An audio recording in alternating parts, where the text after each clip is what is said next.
Assalamualaikum warahmatullahi wabarakatuh. Selamat pagi dan salam sejahtera untuk kita semua. Waalaikumsalam warahmatullahi wabarakatuh. Selamat pagi, Bapak. Sudah berhadir semua dalam ruangan ini atau masih ada lagi yang di luar? Semua, Pak. Sudah semua, Pak. Oke, baik. Terima kasih atas responnya. Sebentar sebelum kita memulai pembelajaran kita pada hari ini, kita mulai dengan doa. Saya yang pimpin, kita berdoa menurut kepercayaan dan iman kita masing-masing.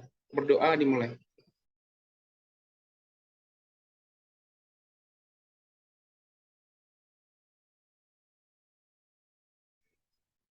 Berdoa selesai.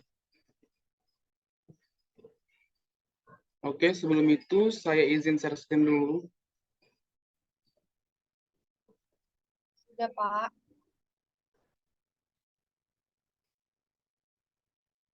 Baik, terima kasih Sondang atas responnya.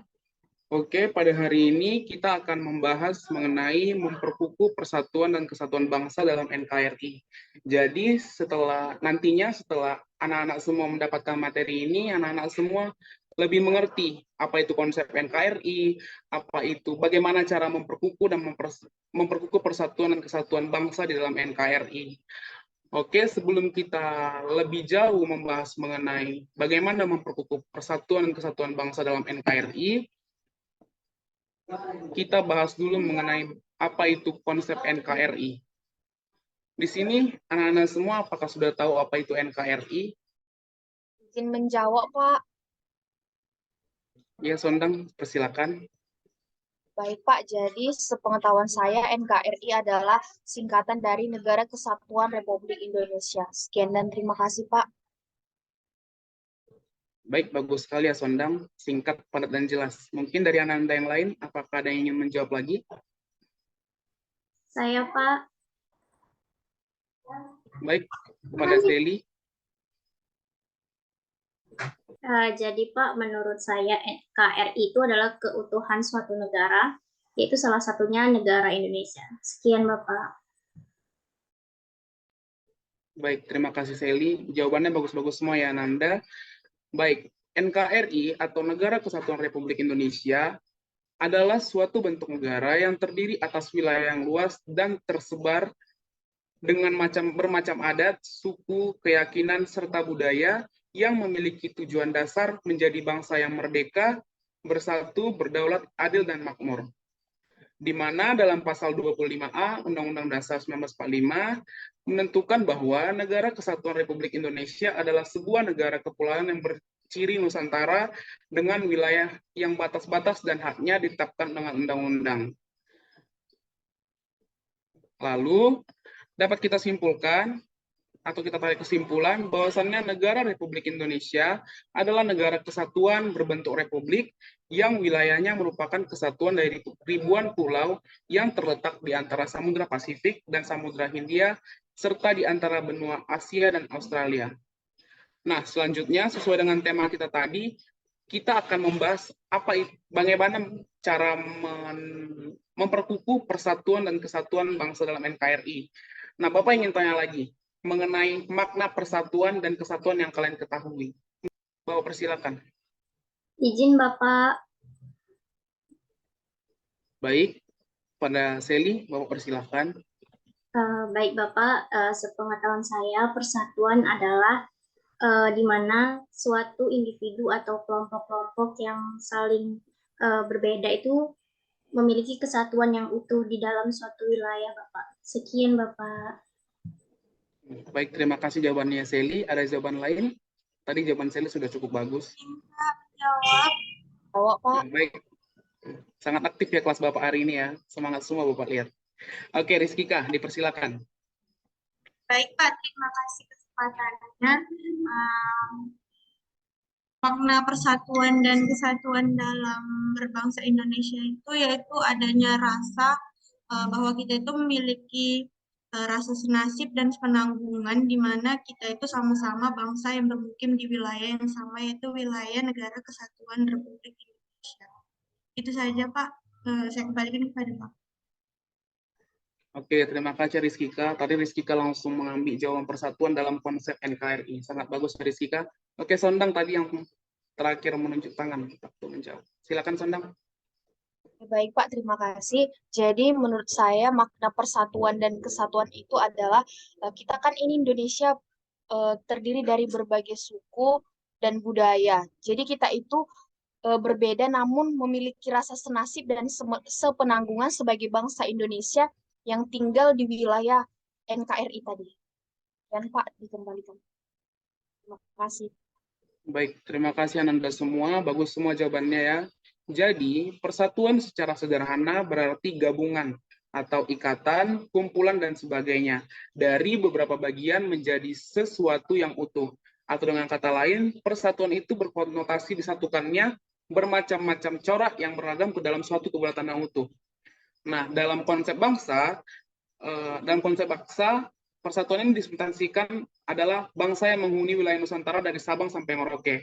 Dengan demikian, persatuan bangsa mengandung pengertian persatuan bangsa Indonesia yang menghuni wilayah Nusantara dari Sabang sampai Merauke. Sedangkan konsep kesatuan meliputi aspek alamiah, yaitu konsep kewilayahan, dan aspek sosial, politik, sosial budaya, ekonomi, pertahanan, dan keamanan. Dan juga kesatuan ini meliputi wilayah darat, laut, dan udara. Baik, selanjutnya tentunya dalam upaya kita memperkukuh persatuan ini terdapat faktor penghambat dan juga pendukung dalam memperkukuh persatuan. Nah, kita masuk yang pertama yaitu faktor pendorong persatuan dan kesatuan. Yang pertama yaitu Sumpah Pemuda. Nah, Bapak ingin tanya lagi, Sumpah Pemuda diperingati pada tanggal berapa? Saya Pak, Oke, Seli. Sumpah Pemuda itu diperingati pada tanggal 28 Oktober, Bapak. Oke, kasih ya Seli atas jawabannya. Oke, Bapak rasa semua sudah tahu ya, Sumpah Pemuda itu diperingati pada tanggal 28 Oktober. Nah, jadi Sumpah Pemuda ini merupakan suatu tekad dari para pemuda untuk menunjukkan kebulatan tekad dalam melawan penjajah dalam perjuangan meraih kemerdekaan.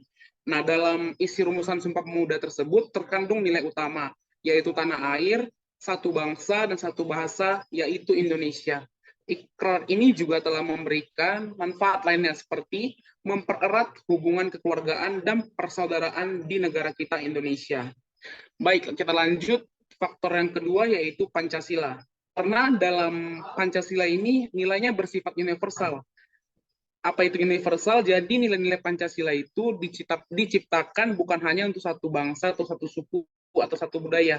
Jadi semua suku itu jadi Pancasila ini berlaku untuk semua suku, semua bangsa, dan semua budaya. Nah, lanjut yang ketiga, faktor pendorong yang ketiga itu Bhinneka Tunggal Ika. Nah, faktor yang ketiga ini sesuai dengan pengertiannya tadi atau kata lainnya tadi, yaitu berbeda-beda tetapi tetap satu.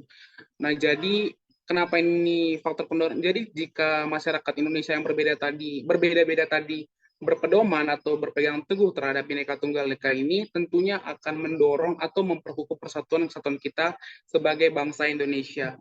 Nah, kita lanjut. Tentunya ada juga faktor penghambat persatuan kesatuan kita.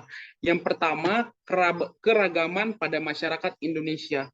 Kenapa Bapak bilang keragaman masyarakat Indonesia merupakan salah satu faktor penghambatnya? Seperti kita tahu, jika beragam tentunya berbeda visi, misi, ataupun berbeda tujuan lah, prinsip. Nah, jika keragaman ini tidak diiringi dengan sikap saling menghormati, menghargai antara satu dengan lainnya, tentunya akan membuat konflik atau cekcok di antara kita sesama keragaman masyarakat Indonesia. Yang kedua yaitu sikap etnosentrisme. Ada yang tahu sikap etnosentrisme itu apa? Izin Bapak. Oke, Seli. Sikap etnosentrisme itu adalah sikap yang merasa dominan gitu Pak, merasa paling unggul. Sekian Bapak. Ya, baik. Bagus ya Celia. Jadi etnosentrisme itu sikap menonjolkan kelebihan budayanya dan menganggap rendah budaya suku bangsa lain. Nah, ini juga termasuk faktor penghambat persatuan kesatuan kita sebagai bangsa Indonesia. Nah, yang ketiga yaitu kondisi geografis. ini sama dengan keragaman yang tadi, karena berbeda-beda kondisi geografisnya tentu berbeda-beda juga tujuannya, sehingga menjadi salah satu faktor penghambat dari persatuan dan kesatuan Indonesia. Yang keempat yaitu pembangunan tidak merata. Kenapa Bapak bilang pembangunan tidak merata juga merupakan salah satu faktor penghambat persatuan? Karena apabila salah satu wilayah saja yang dikembangkan atau dibangun, tentunya akan adanya satu golongan yang merasa tidak adil gitu. Nah, ini juga salah satu faktor yang menghambat persatuan dan kesatuan kita. Mungkin untuk materi kita pada hari ini sekian saja. Apakah ada yang ingin bertanya? Atau sudah paham? Sudah paham, Pak. Paham, Pak. Oke, baik. Terima kasih. Sebelum Bapak menutup pertemuan kita pada hari ini, Bapak ingin memberikan sedikit tugas untuk anak-anak di kumpul minggu depan, mungkin dibuat rangkuman mengenai memperkukuh persatuan dan kesatuan. Mungkin sekian, apakah sudah jelas? Sudah jelas, Bapak. Oke, baik. Terima kasih atas perhatian Ananda semua. Bapak tutup pertemuan kita pada pagi hari ini dengan mengucapkan selamat pagi dan salam sejahtera untuk kita semua. Terima kasih.